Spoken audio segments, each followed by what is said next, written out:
Every day, Amara would wander the streets of Onitsha, selling banana from a wooden basket. Her melodious voice and innocent voice would call out to potential buyers, "Goonu Banana, Goonu Banana, Banana ichoro ya, brother ichoro banana," she yelled on top of her voice.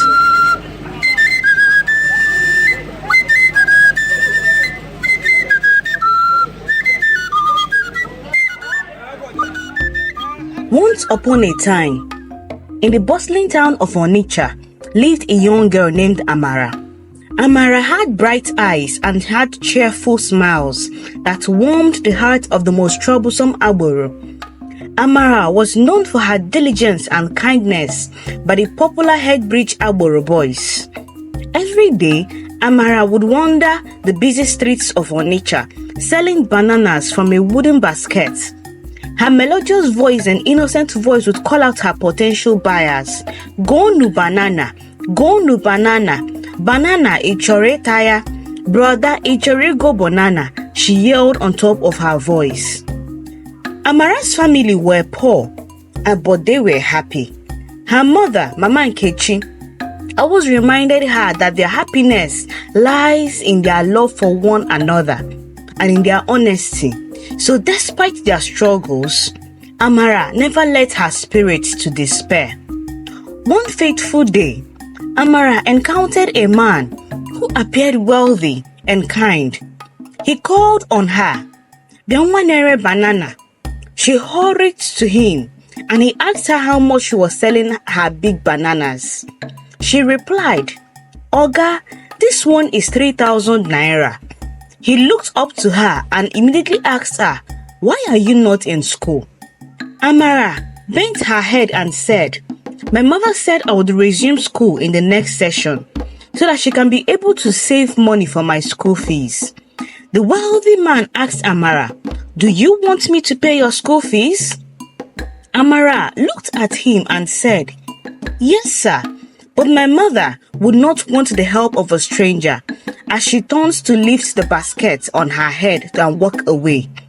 Immediately, the man stepped out of the car and offered to buy all her bananas, a gesture that delighted Amara, who saw it as a blessing. So she hurriedly packed up the entire banana in her basket and stretched out her arms to give the banana to the man. As she handed over the goods, the man's demeanor changed immediately. In a swift and terrifying moment, he grabbed Amara, muffled her screams, and dragged her into a waiting car. Unknown to Amara, she has been talking to the powerful and feared witch doctor, Baba Agbero, who was notorious for his dark and ruthless ways. He had been commissioned by a group of wealthy businessmen who sought to increase their wealth through nefarious means.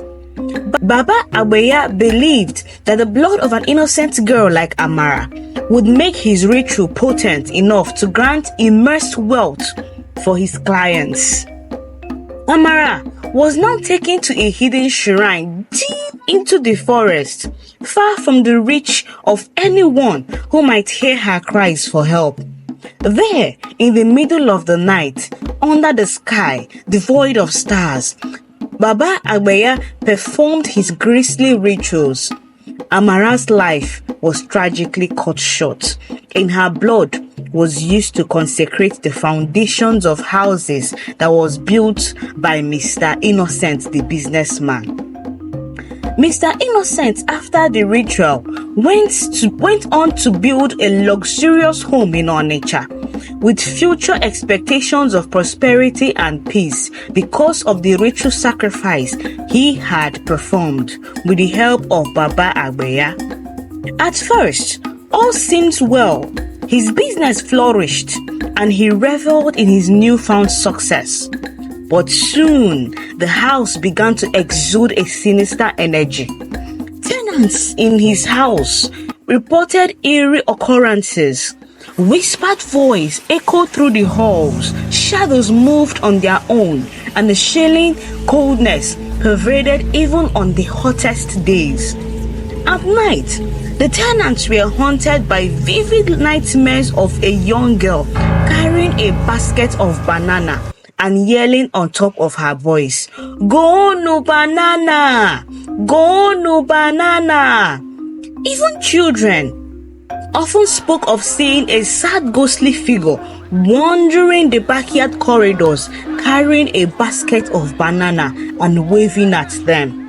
The tenants, unable to endure the torment, started to leave one after the other, and stories spread throughout Onitsha about the cursed houses built by Mr. Innocent. Desperate Mr. Innocent sought the help of priests, pastors, and exorcists, but nothing could dispel the dark presence that lingered. One day, a wise old woman named Ichoro, known for her deep knowledge of the spiritual realms, came forward. She visited one of the houses and immediately she sensed the anguish of a trapped soul. Through her divination, she uncovered the tragic fate of Amara. Ichoro gathered the townspeople, and together they confronted Mr. Innocent on the revelation given to them by Ichoro. Overwhelmed by guilt and fear of the mob, Mr. Innocent confessed to the tragic death of Amara and the dirty rituals he used her to perform. He also revealed the identity of Baba Agbero as the mastermind. The entire city of Onitsha gathered in their numerous numbers and ventured into the forest. They dismantled Baba Agbero's shrine and brought him to justice. Later on, a proper burial was arranged for Amara, and her story was told with reverence and depth story. As they led Amara to rest, a profound silence fell on the people.